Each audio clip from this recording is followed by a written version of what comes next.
Start with one of the courses in our foundational certificates category. These 40 to 100-hour courses introduce the basics of teaching English, and you can upgrade to a professional certificate later to qualify for jobs. We also offer training for English language teachers looking to specialize their skills and take their qualifications to the next level with professional development. Let's learn about our specialized certificate and micro-credential categories. Specialized certificates are targeted courses to help teachers develop their expertise and qualify for jobs in high-demand teaching areas. Topics include teaching English online, teaching English grammar, content and language integrated learning, and teaching business English. These 20 to 60-hour courses can be taken as professional development by current teachers who already hold TEFL certification. Or they can be added on to any bridge professional or foundational certification. Micro-credentials are shorter courses, 10 to 20 hours. They cover specific, relevant topics to help keep teachers' skills current and provide fresh ideas for the classroom. Some micro-credentials in our growing portfolio include teaching English as global language, error correction in the EFL classroom, teaching English online to groups, and games and activities for the online classroom. No matter what kind of bridge course you choose, the credentials you earn are stackable. This means your total hours of training will continually update on your bridge certificate each time you complete a new course. You'll also earn a verifiable digital badge for every course you take. You can share your badges on LinkedIn and elsewhere where employers are looking. You can feel confident knowing that all bridge certifications are fully accredited by ASSET, which is recognized by the U.S. Department of Education, as well as by Aquadudo in the UK. Bridge courses are also recommended for university credit by the American Council on Education. Still have questions about TEFL and TESOL certification or which type of course to choose? Attend an info session with a Bridge Program Advisor to learn more.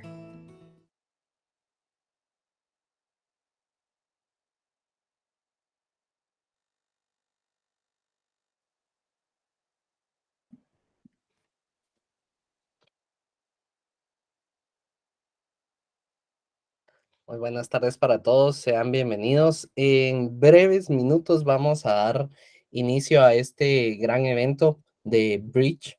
Me gustaría conocer desde dónde nos escriben, desde dónde nos ven o nos escuchan, en sus celulares, en las computadoras, desde qué país, desde qué instituciones.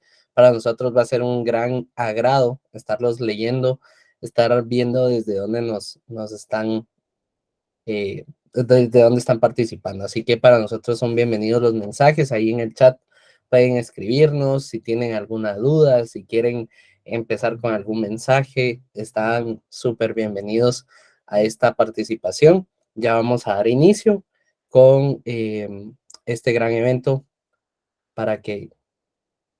Genial, desde App de la Villa. Bienvenida, Leslie. Gracias desde Guatemala. Yo también me encuentro en Guatemala, así que es un gran agrado para los que estén acá. Buenísimo, desde Panamá.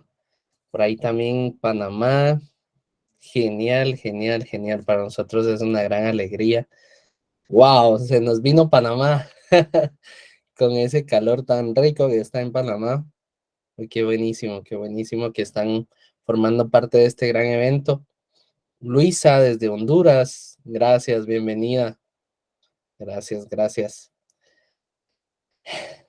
Ya vamos a dar inicio hacia nuestro gran evento y con nuestros invitados especiales que van a formar parte de este gran participación. Vamos a ver un pequeño video y después del video vamos a dar inicio.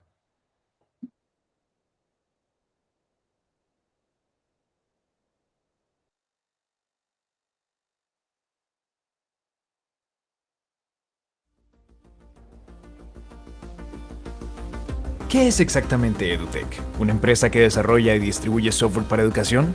Nah, eso suena demasiado frío. Sobre todo cuando EduTech es calidez, como la calidez del hogar, y de una familia comprometida con llevar esa misma calidez a otras familias a través de esfuerzos hechos con pasión. EduTech es una familia donde cada integrante es una pieza fundamental. Desde el engranaje más pequeño hasta el más grande son vitales para el perfecto funcionamiento de un mecanismo sofisticado. Entonces, EduTech no solo está hecho de colaboradores expertos, equipo de trabajo, papelería y computadoras. Oh no, EduTech está hecho de sueños. Está hecho de 10 años de hacer del mundo educativo un lugar mejor. EduTech está hecho de constancia, esfuerzo y dedicación. Incluso está hecho de una buena porción de diversión. EduTech no solo es una compañía moderna, es ese tipo de compañías que vuelven modernas a otras. Así que propongo un brindis por 10 años de risas, 10 años de sangre, sudor y lágrimas, 10 años de abrazos y éxitos. EduTech 10 años, el poder de los sueños.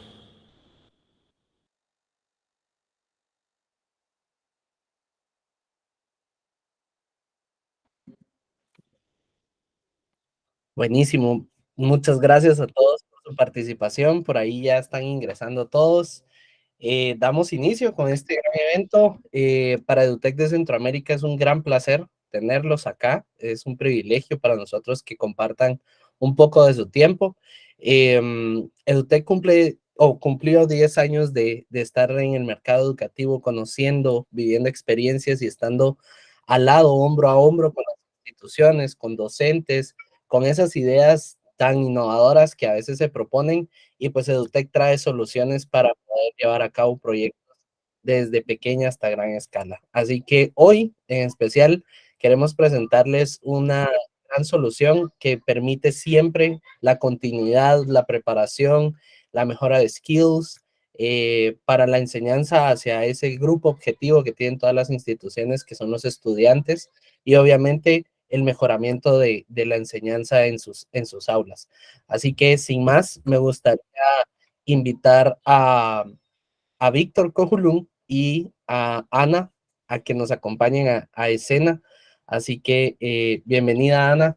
Buenas tardes. Ella habla inglés y español. Ya hace muy poco tuvimos una reunión, pero el día de hoy pues todo será en inglés. Así que bienvenida, Ana, bienvenida, Víctor. Los dejo.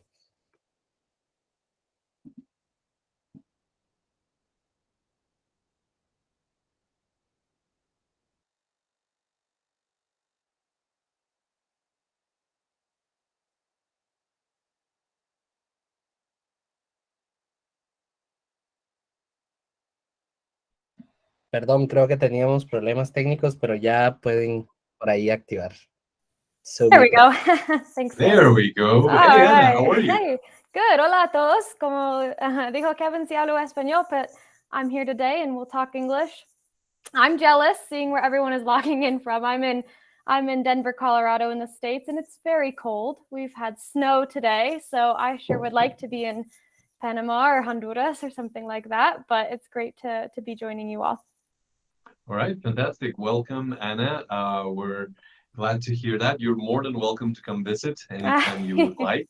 Great. Yes, we'll definitely have some sunny weather, unless you come during the rainy season, because then it's rain and rain for days. All right. So how are you today? Yeah, doing well. How about yourself? I'm doing great. Thank you. Thank you very much. Okay. So today we'll be going over some very interesting topics and sharing with all these wonderful educators from different countries about some ideas that might help them in their process of being lifelong learners and in their process of continual professional development, which we know is so important, right? We know that one of the things that I really believe in is that whoever chooses to teach must never cease to learn, right? And therefore, in EduTech, we are big believers in making opportunities available for everyone who wishes to work on themselves, to everyone who wishes to further develop their skills and career. Yeah, absolutely. I mean, it's something I'll touch on a little later on as we present, but I even think as we look at what the current landscape of the world is and what's considered, the rate of change and everything that we're seeing, it's really important that we as educators value the same things we try to instill in our learners, right? Lifelong learning and curiosity for new traits and skills and everything along those lines. So I completely agree. Absolutely, absolutely. So let's go ahead and I think we should be able to share by now.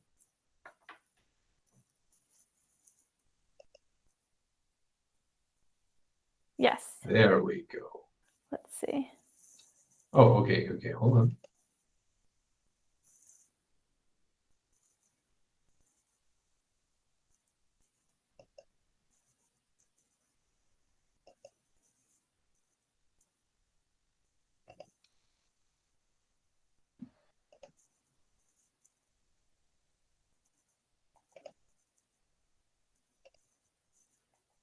You can share your screen, Victor, or no? Yeah. Yeah. Okay. Can you guys let me know if you can see it? Looks good. Yep. All right. Okay, so I'll just tell you when to go to the next slide then, Victor. I'll give you a heads up. Yeah, sure. Okay. That sounds good. Great. Well, yeah, thanks everyone for joining again. Today we're going to talk about becoming a lifelong learner. So go ahead and kick it off. Fantastic. All right, so maybe we can talk a little bit about our partnership, just how EdTech and Bridge come together to just join and try to offer you these great professional development opportunities for teachers in our region. We know that Latin America is one of those up and coming communities and up and coming regions. And for that, we are all very much aware, our governments are very much aware of the need for high quality education, especially in English, and helping our populations, our younger and older students, to develop their English skills so that they can compete. Yeah, so that's something that is very important for us. Can you tell us a little bit about Bridge, Anna? Just tell us what's the story behind Bridge.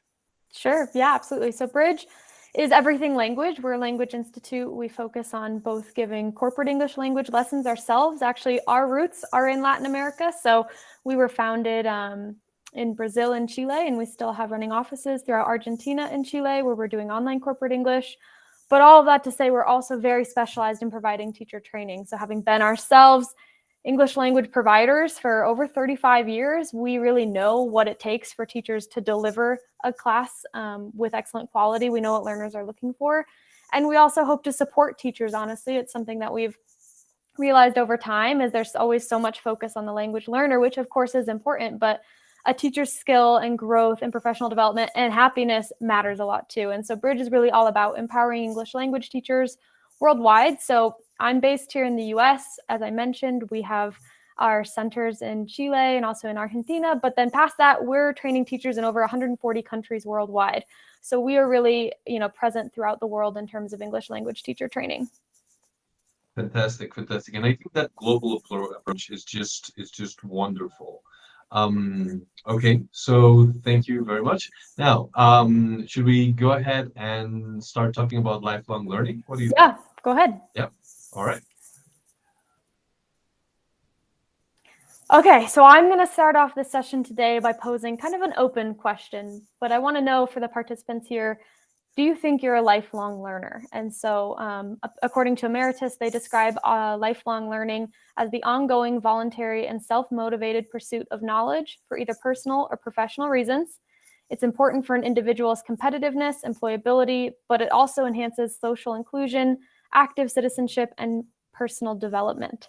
So based off this, I've got an initial poll if you want to go ahead and launch that, Team EduTech. And everyone just take your time, think about this statement, think about the definition of lifelong learning, and then go ahead and submit the poll answers. And I'm curious to see where everybody thinks they're sitting right now. Okay, fantastic. So we're going to start our poll in just a moment. For everyone who's joining us, you are about to get a little question pop up on your screen, and you can let us know what is your position and what is your approach regarding lifelong learning? What's your current status as a lifelong learner?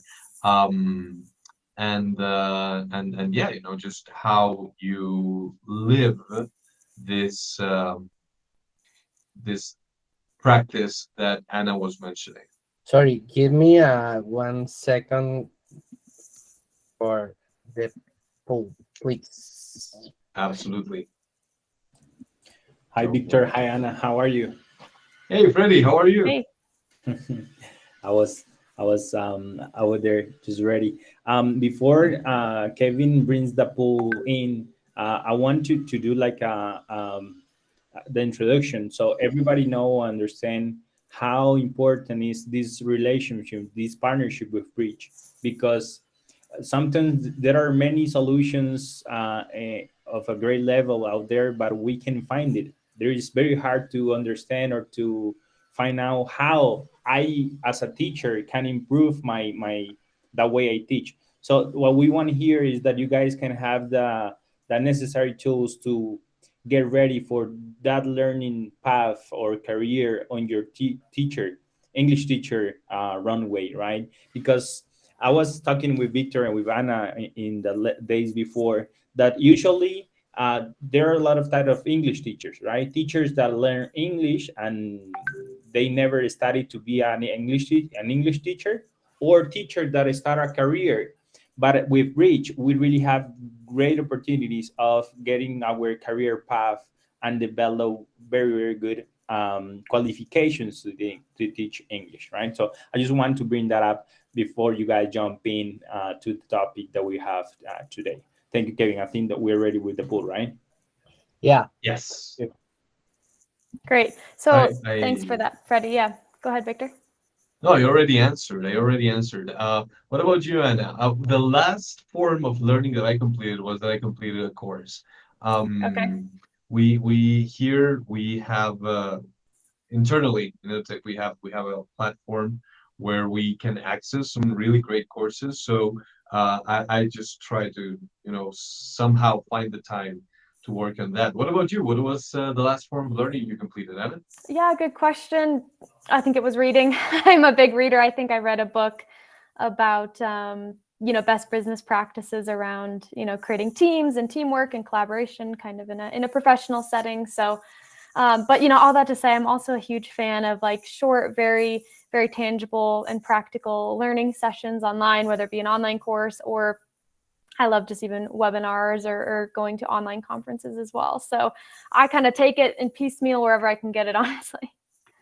Yeah, and it's incredible just how ubiquitous it has become, right? Now Absolutely.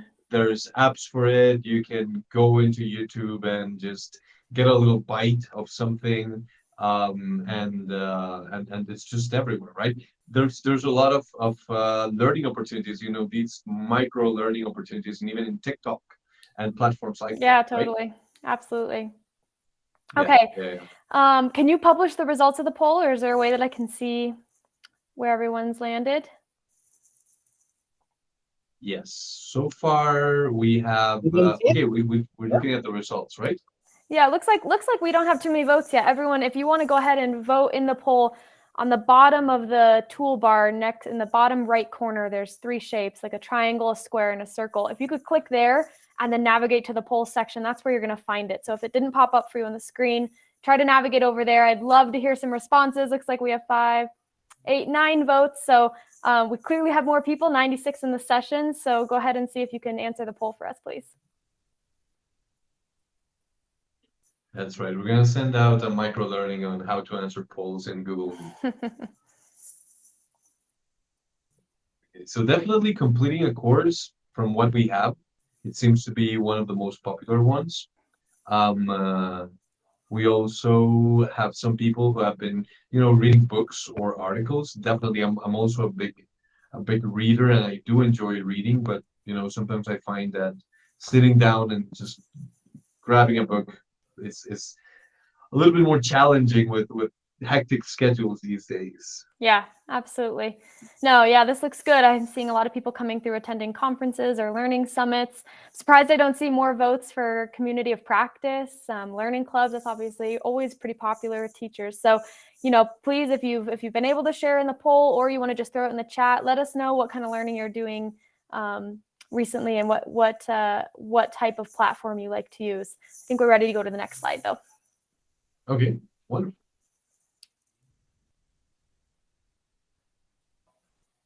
All right. So So based off an article that I was reading on LinkedIn, essentially there are certain traits of a lifelong learner. And as I read through these, I want you to do a self-reflective practice and really think about each of these items and think to yourself, does this describe me? Or in one way or another, do I relate to this? So the first is self-motivation, meaning you don't need external motivation to learn. You're curious, you dive to discover. Really liked the way they worded that.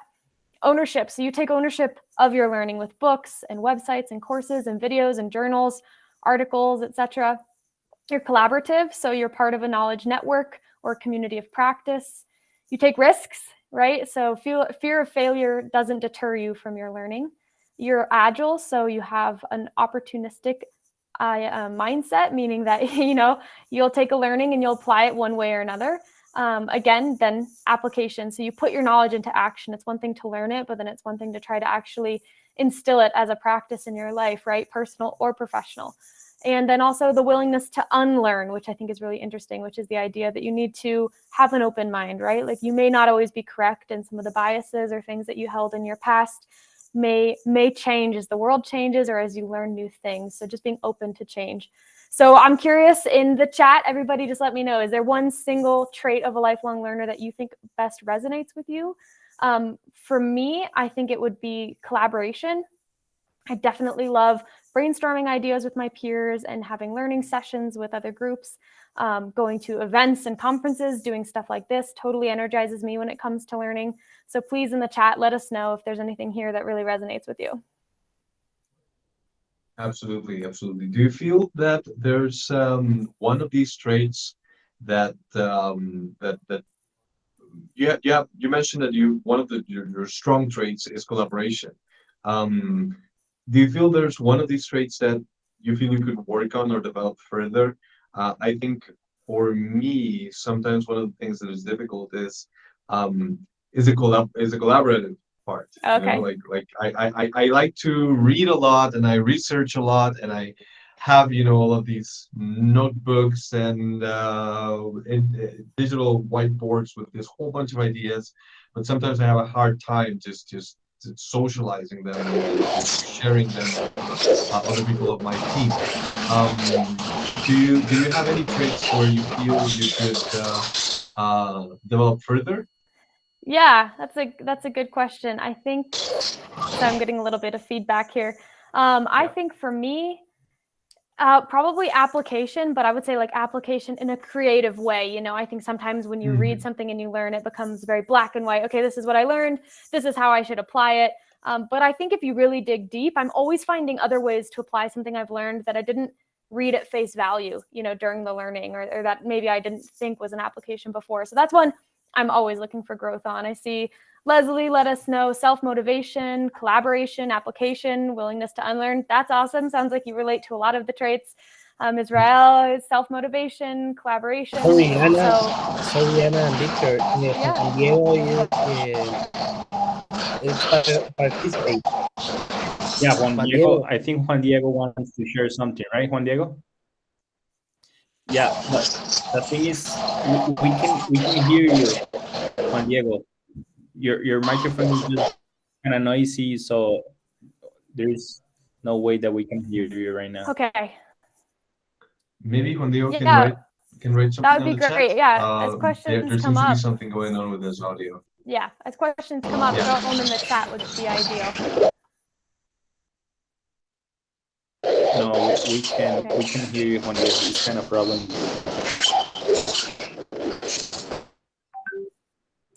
Yeah.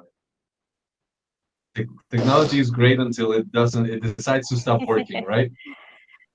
Yeah. Okay, Juan Diego, please fantastic. just put your question in the chat. We'll be happy to help answer it, definitely.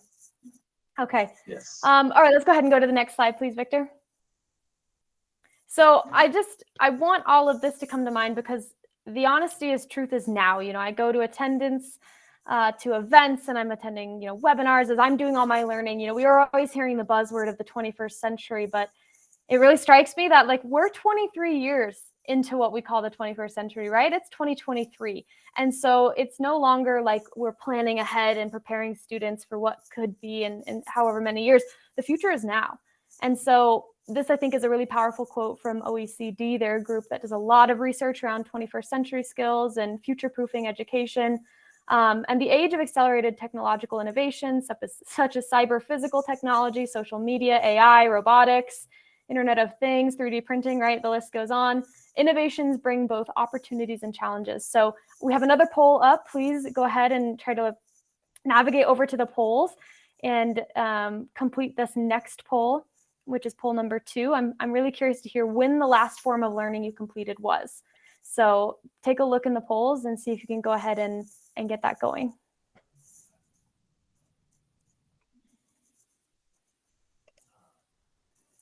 Victor, how about you? When was the last form of learning you completed?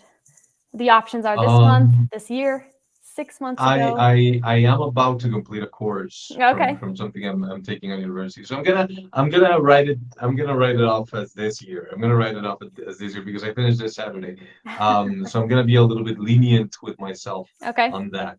Okay. I've been working on some books and some other courses, but I haven't been able to finish those yet. Yeah. What about you?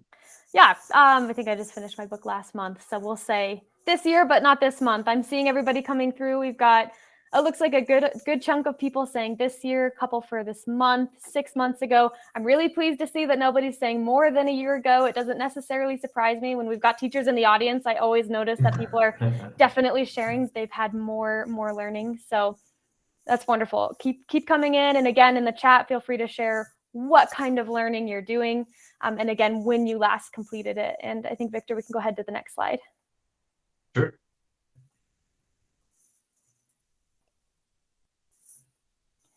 So, just basing off what we just read, innovations arise daily. I mean, I just sat down and thought about what am I hearing about lately? We've got Boston Robotics coming out with absolutely insane types of technology. New social applications are coming up, TikTok, Zoom, things we couldn't have anticipated even 10 years ago.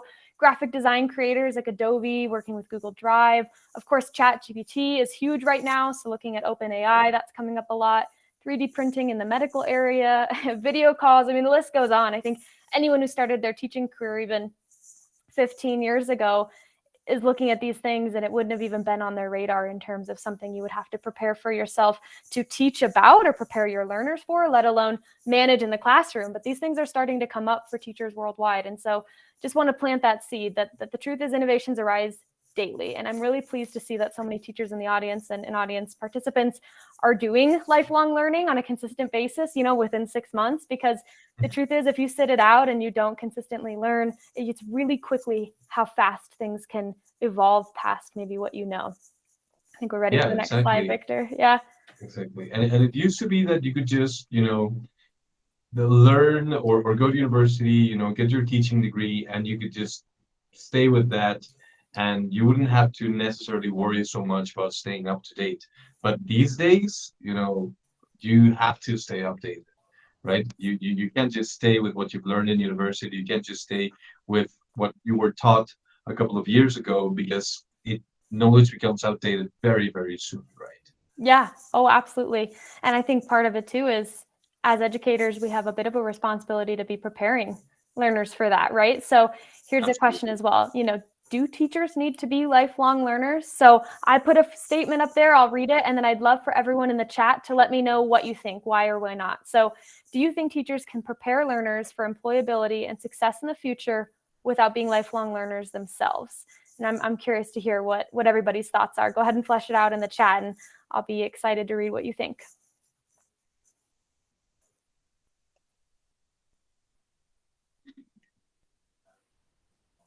Okay, so we have a question. We have a question by Juan Diego. Juan Diego was trying to I think he was trying to pose this question with his microphone, but it wasn't really working. He asked, as an English teacher, how can you motivate students? right? And this is a very key question we encounter very, very often. Still, in some places, in some institutions in Latin America, we encounter students who are just not that motivated to learn English. They don't necessarily see the value. I think that just providing variety in your instruction, just connecting to your students' interest, just knowing what resonates with them, getting to know them, and what makes them click is something that definitely helps. And rather than expecting your students to adapt to your teaching style, I think as teachers, we need to, and as educators, we need to learn about our students and try to adapt our teaching style to the way they learn. And I think this is related to what we're talking about, because that just learning about your students is learning, and that makes you a form of lifelong learner. What do you think, Anna? Yeah, I mean, I think exactly what you said, making sure that I mean, there's a ton of different ways to engage learners, right? We could have a whole session about that and how to motivate them. Absolutely. But I think what you're saying is true. I mean, definitely creating relevance. Victor, do you listen to me? Hello. It's Juan. Do you listen to me? Yes, Juan Diego, we can listen to you. Okay, thank you. As I was listening all of you, and I have this question. I am an English teacher, but not all my students speak as well as I do. They have mistakes, and that's normal. But the problem when I'm going to teach them is they have lack of motivation. They say to me, I don't like English, and I seen and I read all this information, and it's interesting. But as professional, all of you, what is the best method that you can introduce me to my students? What would you do?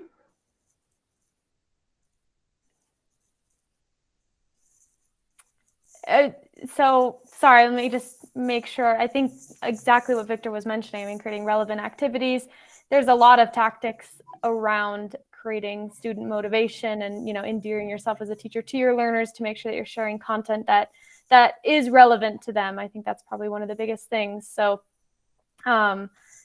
maybe we can separate this, and Juan Diego, we can get your information and send you some follow-up information as well, just because I don't want to lose too much track of the main session here. But I think for me, the biggest thing is creating relevance for your learners, and giving them activities that actually resonate, with their life, versus just having them do things that are quite black and white, and maybe, although they seem very good for learning English, sometimes aren't actually that exciting. So I think we'll definitely get your information and follow up there. But I see some people coming through in the chat doing a really adding some good comments. Looks like Laura mentioned knowledge is not static. I love the way that you phrase that. I totally agree. It's dynamic and it's ever changing.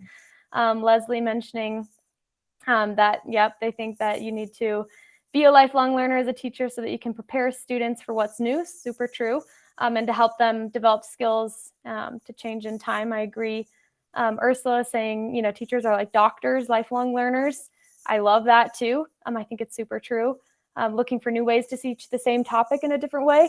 That's true as well, right? I mean, the way that you would approach learning online 10 years ago versus learning online now when you're working with learners is totally different. So these are all great.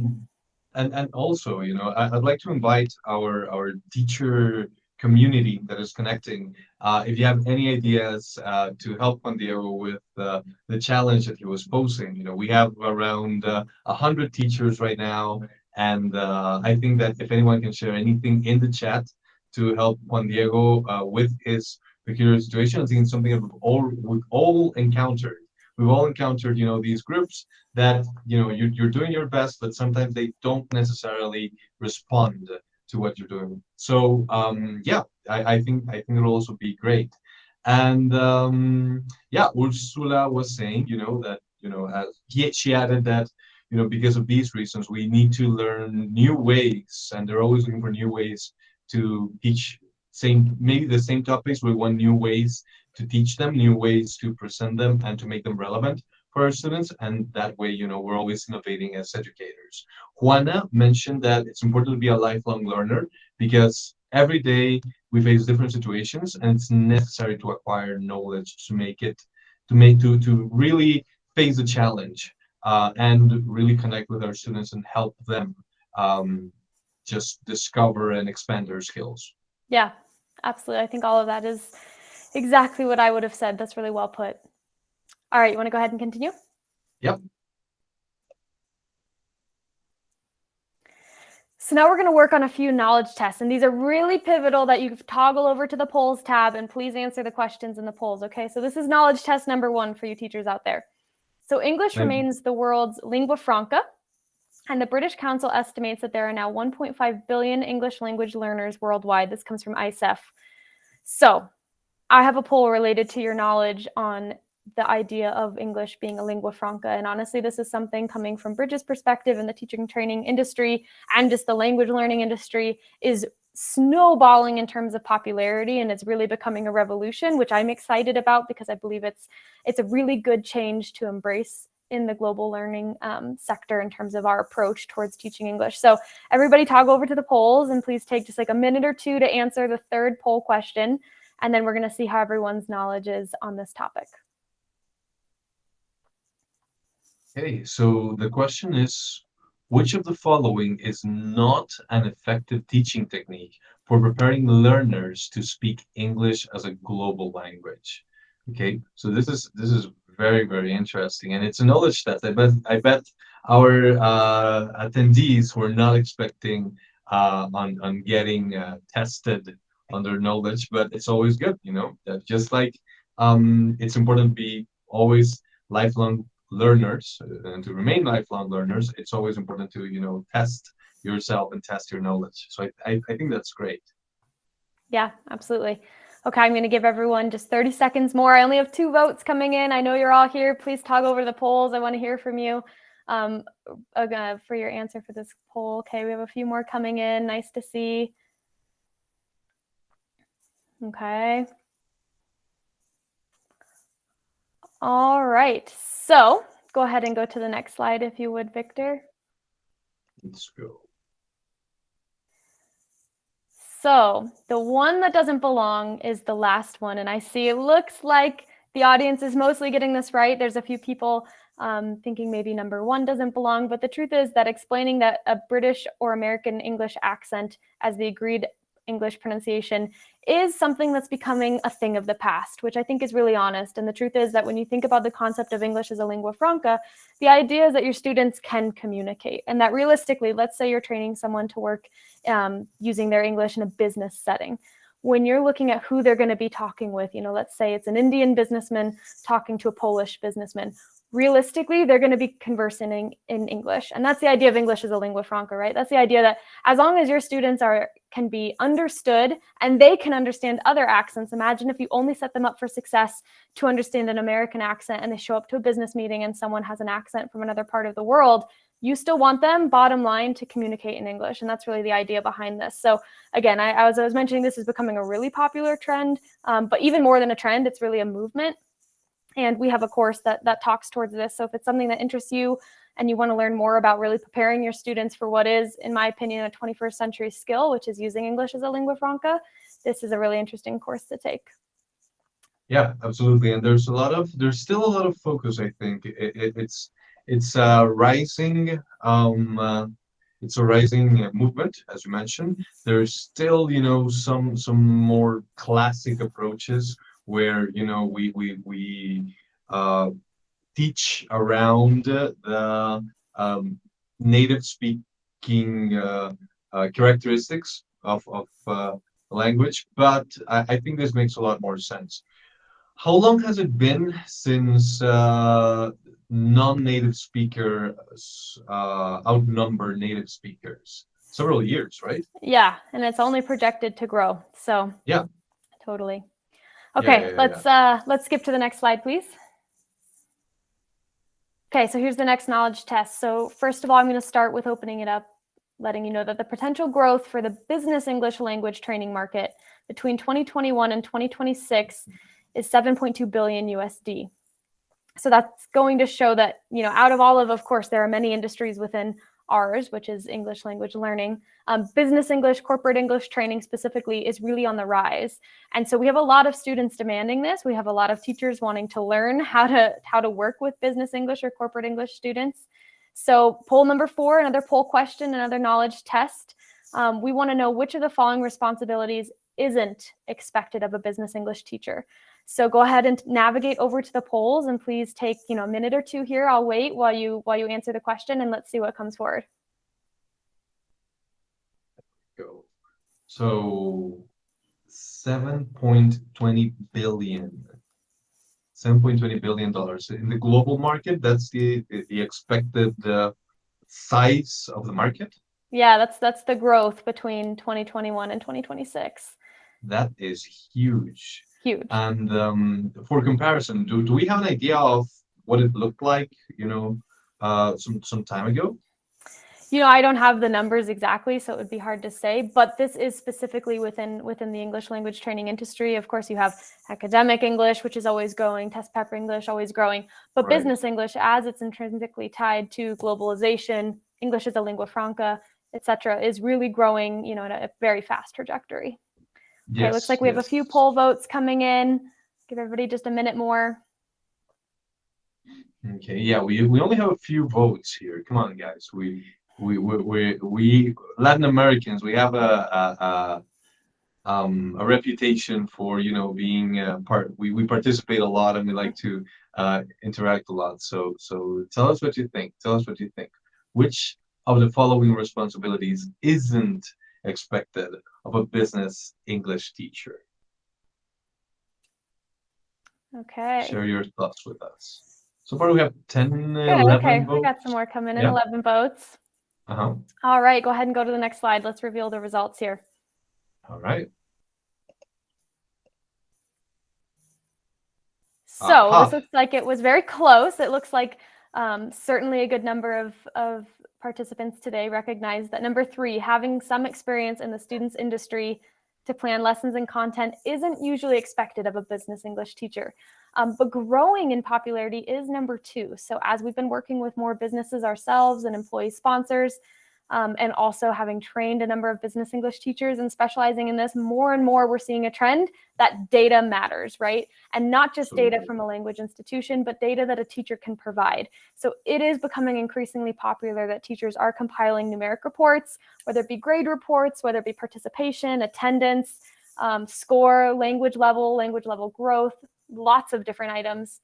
And that oftentimes teachers are tasked with compiling these and sending them over to an employee's company sponsor. So that is a very interesting trend that is new, and I think it just goes to show the change in our industry, and the growth and the expectation that teachers have skills that rely on data and also, tracking and sending those things. So again, we also have a course kind of in business English. If you have any interest in learning more about what those reports look like or other common core responsibilities for a business English teacher, I'd say explore it. Again, I'm super serious. This industry is growing. We see a lot of students interested in business English. So if you're a teacher and you're looking for a next step in your career or somewhere to, diversify yourself into a certain niche, this is a really good one. Victor, I'm going to say go next because we're going to run short on time if we don't kind of get through these guys. Right. All right, knowledge test number number 3, last one. So we're opening it up by saying a teacher who clearly demonstrates concern for pronunciation and speaking skills of learners will stand a good chance of instilling a similar concern for the learners themselves. A teacher who pays little or no attention to matters of pronunciation will probably induce a complacent attitude in learners. And this is from Penworthy out of an article that was published in '94. So this is to say that another really important, and I'm sure all the teachers on here are going to be like, yes, we know, pronunciation is huge. And pronunciation is becoming more and more popular and also something that's been widely, I don't want to say ignored, but not included in teachers' curriculum as much as it probably should be. And so I'm curious to hear your answers to the next poll, which is related to pronunciation. It's poll 5. So go ahead and toggle over to polls. I'm going to give everybody just another minute and we'll see what kind of results we get. Yes, exactly. And everyone, the question here is, and this is specifically for teaching practice and related to teaching practice, which intonation pattern is common to show uncertainty? And here we have an example. Here we have an example. You know, how would you pronounce this, and what would be the intonation pattern for this question here? I'm not gonna say it because otherwise, you know, I might give it away. But we have 4 options: fall and then rise, rising, falling, and rising and then falling. So what do you think? What do you think? This one's a tricky one. I think this one's the trickiest one of the of all the 3 tests that we've had so far. Yeah.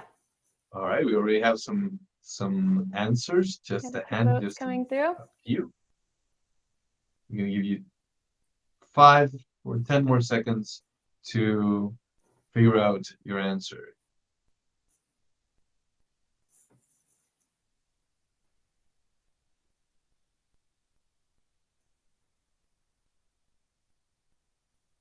Okay, so we have 11 votes so far. All right. All right. So maybe we should read it out loud. Do you wanna go, Anna? Okay, sure. He can't eat onions, can he? Okay, so is that falling and rising, rising, falling, rising first, and then Sure. falling? Let's have a look. Let's have a look. He can't eat onions, can he?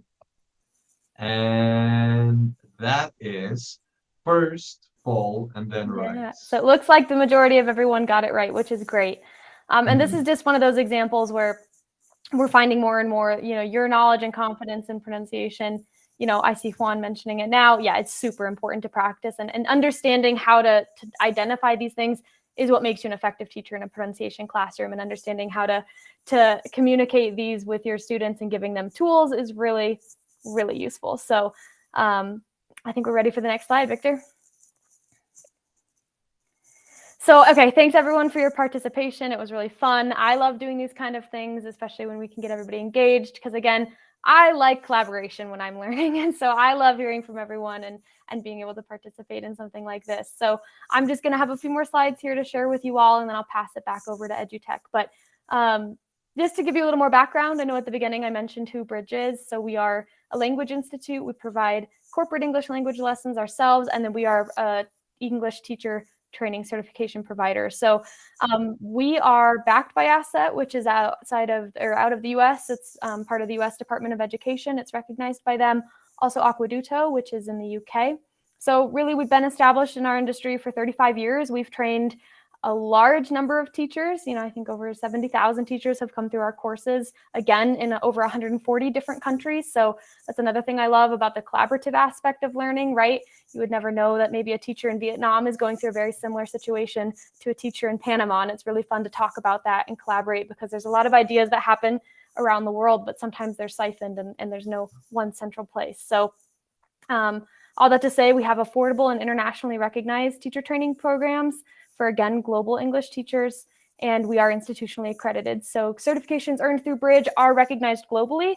We have teachers working all over the world in various different kinds of roles, whether it be on their own in a private language institute, in a public education setting, or even at the university level. We've trained teachers. So to say the courses can be used worldwide. Should I go to the next one? Yes, please. You can also earn college credit for a number of our courses. So we have partnership with the American Council on Education, who offers courses, and for teachers who are out there interested in pursuing some serious professional development and looking at getting an MA TESOL or applied linguistics master's degree, we have a number of universities worldwide who offer online programs even, so you don't even need to leave, or some of them do part in person and part online, but you have an opportunity to apply learning from Bridge towards a university degree.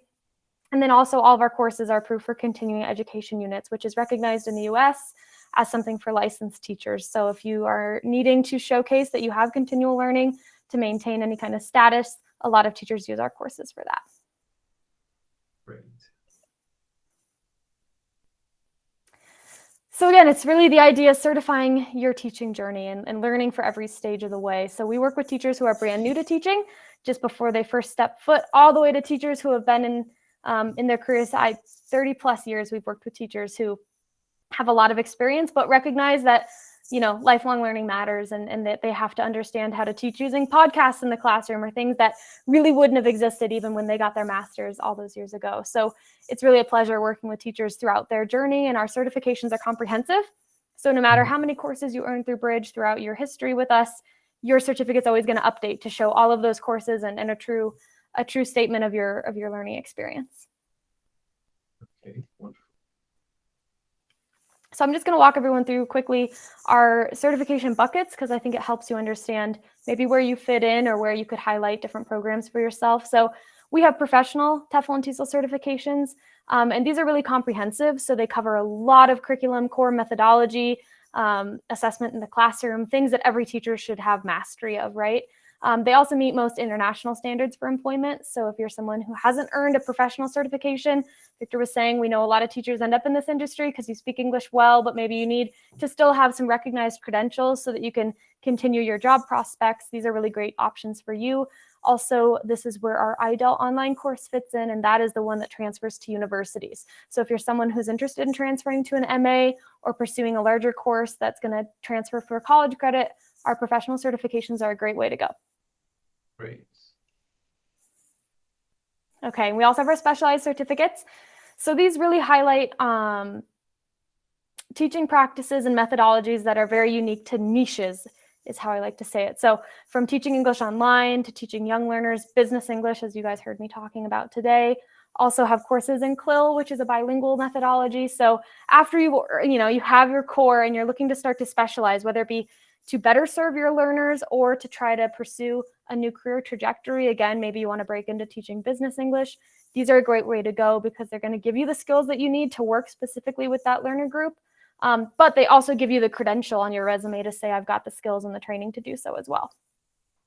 Right. So something important about these is that teaching English can look many different ways, right? It doesn't necessarily mean you're going to stand in a middle school classroom and just work with preteens or teens or children, right?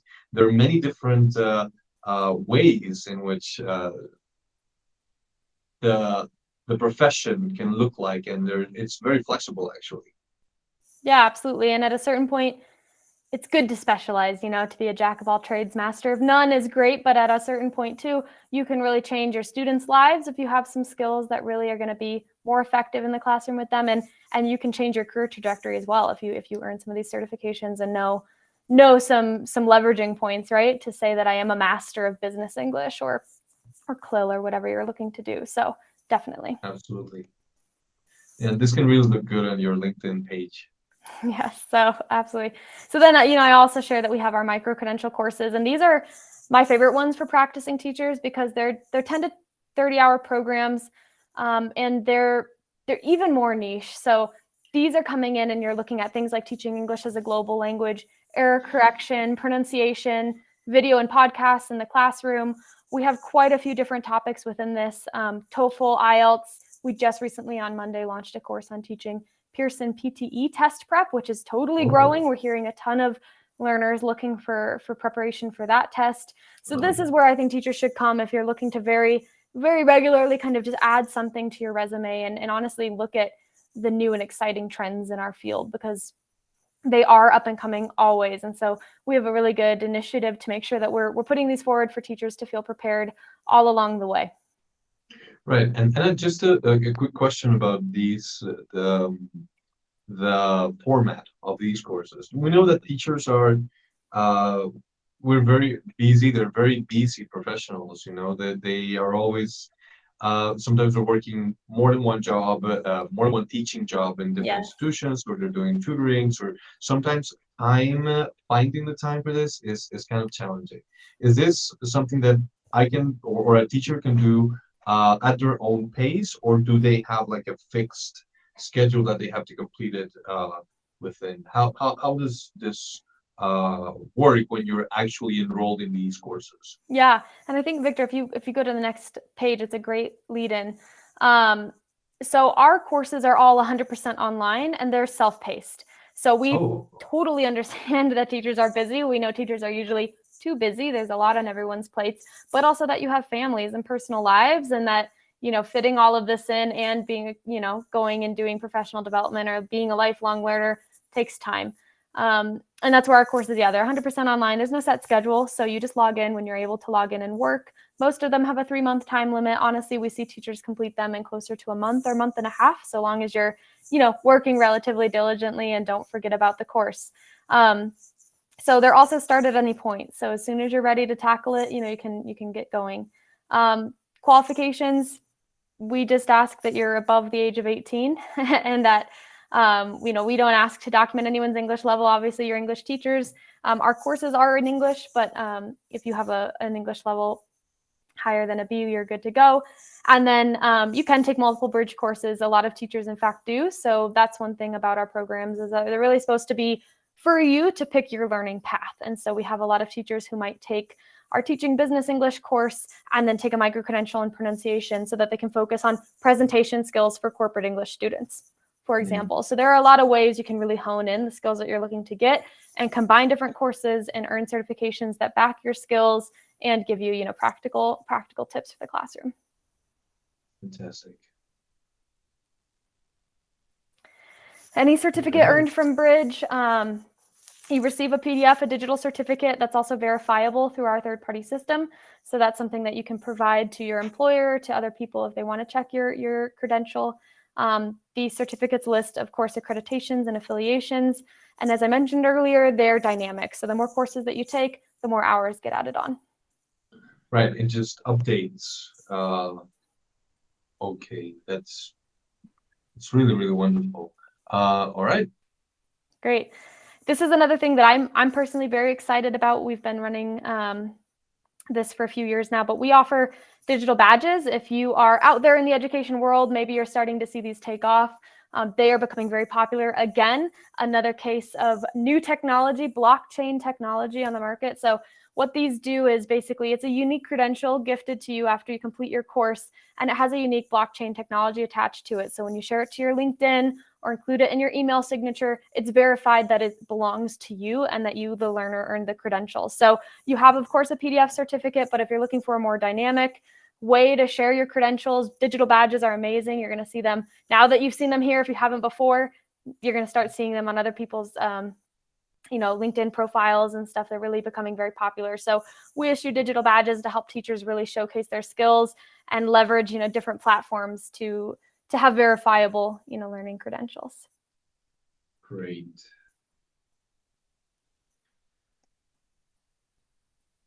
All right. And lastly, just to say you're in good company. So I think I've mentioned this a few times, but we are a global community. So we have English teachers from all around the world in our learner community. We have our Bridge Universe, articles and things that are available to learners in our network that showcase latest industry news, bring in experts from all around the world to talk about trends in education, where we have top stories. Again, we have job openings, teaching tips, and everything that's coming from within our network. And we have over 45,000 graduates recently working worldwide. So it's all that to say that you're in good company, and we hope you come and join our learning community.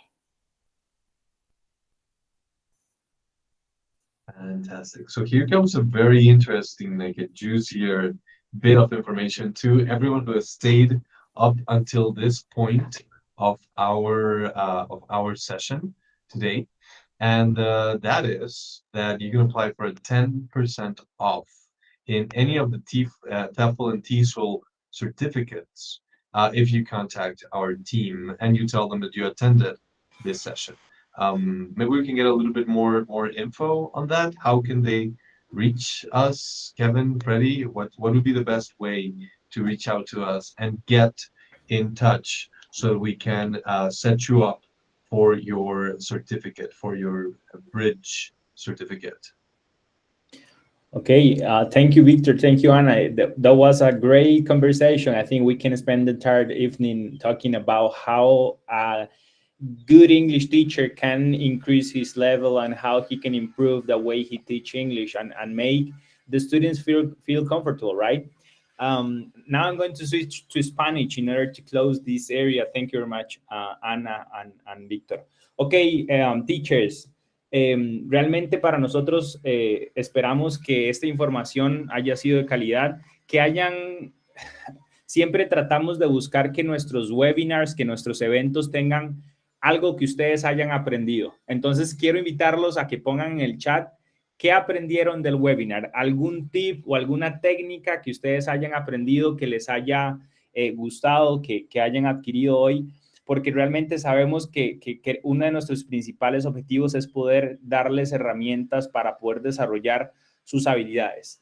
Y mientras que van poniendo esto en el chat, les quiero compartir la lista completa de cursos que cuenta Bridge, y también les queremos compartir dos noticias. Uno es el tema del descuento que mencionó Víctor, y también que vamos a hacer una rifa. En todas las personas que asistieron, vamos a rifar un micro credential, un curso de 10, 20 horas. Ana, ¿me confirmas? Cualquier pueden elegir. Perfecto. Entonces pueden elegir en la lista de los micro credentials el que puedan optar. Entonces, la lista completa de todos los cursos que están, y esto es importante que ustedes lo tomen en cuenta. Hay certificaciones que duran 120 horas, como este curso del 120 Hour Master Certificate, que dura 120 horas, como el Professional TEFL o TESOL Certificates. Estos programas realmente son recomendados para profesores que ya hayan tenido una capacitación en inglés, sea que estén estudiando una carrera en inglés o que ya hayan avanzado en esto. Estos cursos son bastante pesados, por decirlo así, por lo que recomendamos que lo lleven docentes que ya hayan como que tenido avances en su carrera. Pero hay toda una ruta de aprendizaje, hay toda una carrera que ustedes pueden hacer en Bridge, iniciando con los micro credentials de 10 horas o los de 20 horas, ¿verdad? Aquí ustedes pueden encontrar credenciales de cómo tener actividades en el aula. Lo que decía Juan de Dios, ¿cierto? ¿Cómo hago para motivar a mis alumnos? Entonces aquí yo tengo ejemplos de actividades para poder tener actividades con mis alumnos con very young learners, actividades en el aula con young learners, actividades en el aula para teenagers o para adultos. Entonces ustedes pueden llevar estos micro credenciales, que son cursos cortos de 10 horas o de 20 horas, que les van a ayudar a que pueda enseñar de una forma un poquito más dinámica, a que puedan sacarle. Y eso no quita que ahí termina toda su preparación. Después pueden ir pasando a los cursos de 40 horas, de 60 horas, y todas estas certificaciones son válidas en su currículum hasta poder llegar al tema de certificarse. Hay muchas universidades en Estados Unidos que reconocen estos cursos y les convalidan los créditos si ustedes quisieran llevar una carrera universitaria con ellos, ¿verdad? Entonces, estos son un poco, iniciamos con los micro credentials, luego iniciamos con los cursos foundational, luego los cursos especializados y luego con los cursos profesionales. Esta es la lista completa que se tiene en Bridge, y cada uno va a ir teniendo todo esto. Entonces, yo soy un poquito agresivo y les voy a mostrar algo. Como nosotros somos partners de Bridge, queremos dejarles un reto. No sé si ustedes han escuchado el término que si encuentran un precio más económico del que yo les ofrezco, les devolvemos su dinero o la diferencia. Entonces, con Bridge estamos, como tenemos esta alianza, queremos ofrecerles eso. Si ustedes encuentran un costo más económico, nos lo pueden compartir a nosotros y nosotros les vamos a mejorar ese precio que tienen ahí. Entonces, para que ustedes lo puedan tomar en cuenta, y les voy a compartir los costos tradicionales para que ustedes, bajo este precio que les estamos ofreciendo, puedan aplicar el cupón de descuento por haber asistido a este webinar. Entonces, por ejemplo, todos los cursos de micro credentials tienen un costo de $25. ¿Ok? Y estos son los cursos de 20 horas, por ejemplo. Solo permítanme. Ok, es para arriba. Acá tienen en estos cursos, por ejemplo, Introducción al Educator Plus de 100 horas, y todos estos tienen, por haber asistido aquí, las personas de forma individual van a tener un descuento del 10%, Y si son más de 3 personas, por ejemplo, que pertenecen a un mismo centro educativo, tienen un descuento del 15%. ¿Ok?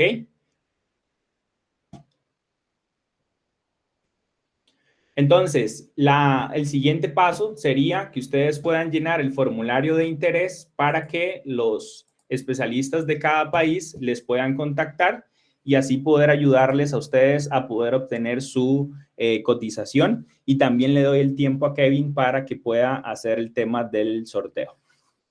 Si tienen alguna consulta, igual la pueden realizar en el chat.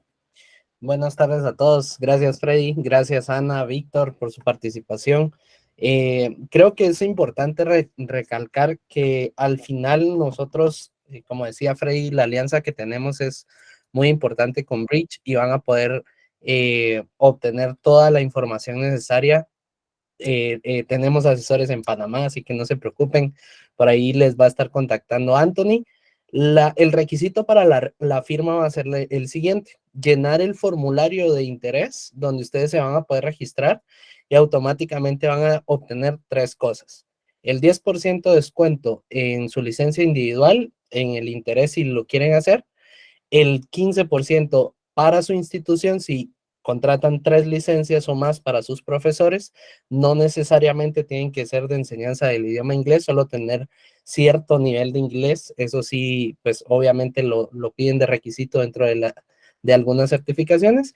Y automáticamente entran a la rifa donde se les va a enviar el video de todo el sorteo y ustedes van a obtener pues el resultado final. El día de hoy no lo vamos a poder hacer porque Google no nos deja sacar el listado de asistentes hasta después de la reunión. Entonces, con que hayan asistido, nosotros vamos a sacar el video grabación de la rifa y se los vamos a hacer llegar a todos por su correo y obviamente al ganador se le va a contactar a través del correo electrónico y se le va a hacer entrega de su microcredencial de Bridge, obviamente la que él escoja, ¿verdad? Ese es el beneficio que Ana y Freddy o Bridge y EduTech y We Are Learning les trae el día de hoy.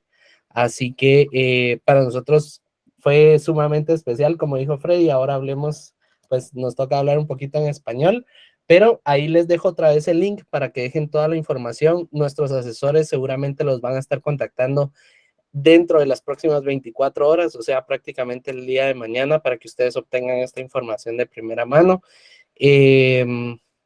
No acepta el campo de teléfono. Si quieren, ahora vamos a hacer ese ajuste, no se preocupen.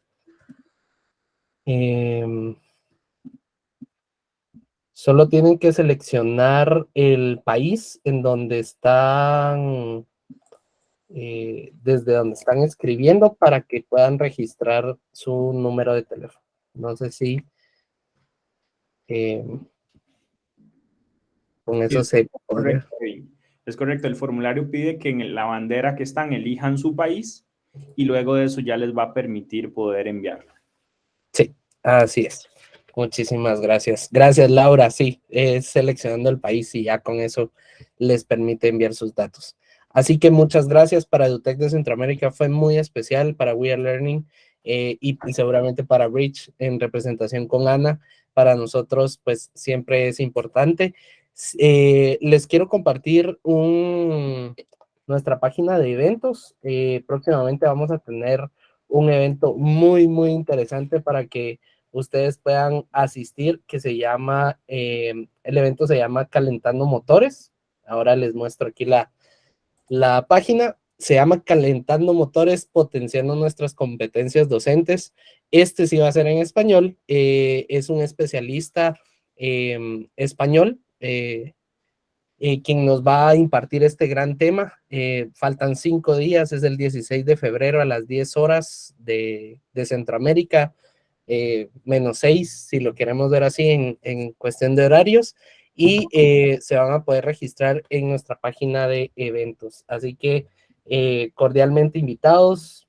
Vamos a dar a conocer muchas otras cosas.